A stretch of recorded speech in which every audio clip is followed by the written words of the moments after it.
How often have we mistaken modernity with passion or interchanged it with trend? How often has trend fabricated needs and that we have unwittingly institutionalized artificial need to be part of our response to progress?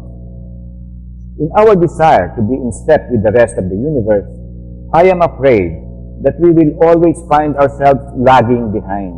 Not that we are less intelligent, but because probably we are more gullible and perhaps more conditioned to subservience. From a deeper standpoint, modernity may be defined as being able to find new substance and new meaning in the present and in the past. According to Foucault, and I quote, modernity is the attitude that makes it possible to grasp the heroic aspect of the present moment. End of quote. Grasping this heroic aspect must also be the primary motivation for innovative action and not simply for the sake of innovation itself. One of the most overt manifestations of the university's undirected and alienated vision for growth and progress is the almost unbridled breeding of academic units and academic programs, each possessing its own rationale for being, irrespective of its relevance to a larger vision.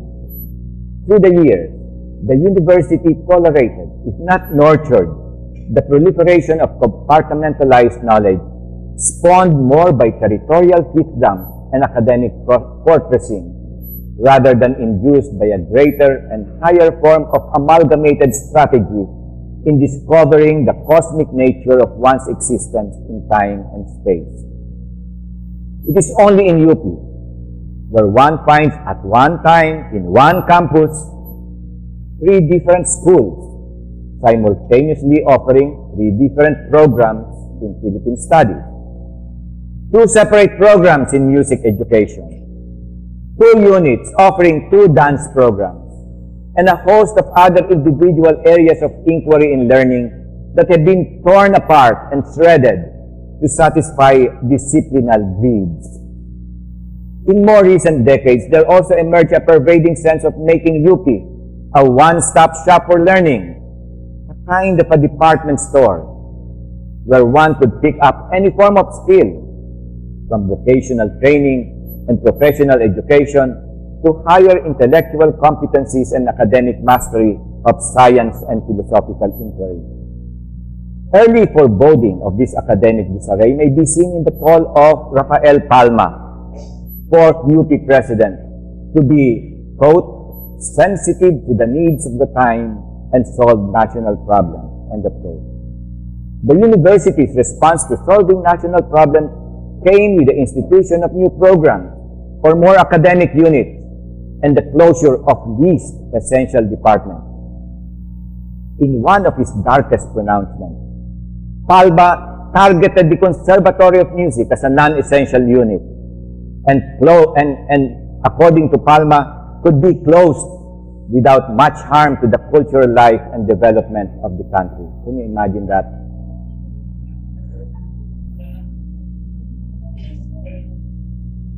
On the other hand, Palma was also wary of the university's reliance on the thraldom of foreign intelligentsia in the solution of government problems, and voiced his desire to conduct original investigation in accordance with our temperament, our character, and our environment, end of quote. Palma's cosmopolitanism and uncanny definition of Philippinism as, quote, the combination of the best and greatest in the Orient with the greatest and the best in the Occident of the Latin and Anglo-Saxon, end of quote, could have also inflicted such an abated academic hemorrhage in UP's adolescent life. A university culture. As we reflect today on the present state of UP education after 100 years, the question arises as to what a university culture should be and what it would be. Does the universeness of a university mean the dissection of human knowledge and its dispersion as autonomous disciplinal subcultures, each with its own intellectual, philosophical, and aesthetic persona and mission?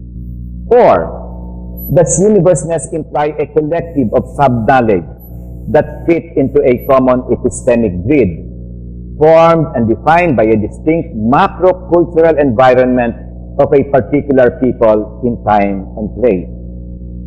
An opposing view to compartmentalized and desiccated knowledge is the cultivation of a cosmic orientation in each major disciplinal field, where both metaphor and reality, the physical and metaphysical, all converge to master a unified energy and form the essential character and depth of such predisposition.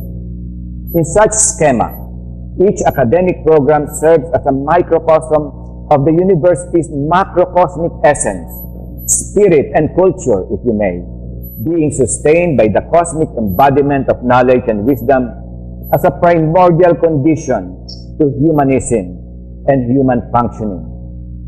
A university with its own spirit self, or sariling bait, must be able to have a scientific basis for judging beauty and identifying virtue, and a metaphysical basis for measuring the limits of science and imbuing science with humanistic meaning and significance. This can be done by finding the role and the essence of science itself as embedded in the metaphysics of one's own unique human environment. From another perspective, each discipline and each program may draw substance from being part of an all-embracing whole, which becomes magnified through the reverse process of transubstantiation into disciplinal streams. This process further concretizes the essentiality of the cosmic spirit into different humanistic functions. In my own discipline of music, understanding of a larger universe, whether in metaphorical, allegorical, corporeal, or functional terms, requires the interfacing of intellectual and emotional exploration and probing beyond the musically constructed frontiers of the discipline itself. Sound and rhythmic structures can be directly related to mathematical theorems and equations, the physical environment, utilization of acoustical space, and the material and spiritual unity of the human body vis-a-vis physical space and the natural environment. National artist Jose Maceda pointed out more concrete manifestations of each human universe in terms of the mathematical structures of language, as well as musical organizations based on village economy, architecture, systems of counting, and notions of metaphysical reality. Such amalgamated understanding of concepts of social harmony and integrative thinking in general can eventually generate affective impulses that can lead to aesthetic judgment, or what Lao-Tzu defines as, quote, the aesthetic undifferentiated continuum, end of quote. More importantly, it can influence the quality of one's participation in creating a new social order in a particular society that is different, yet relevant. Let us pause and reflect if the university has applied the principles of amalgamate wisdom on the humanities, sciences, and culture in developing a UP as a cosmic entity. Is knowledge being pursued as a teleological goal or simply a goal?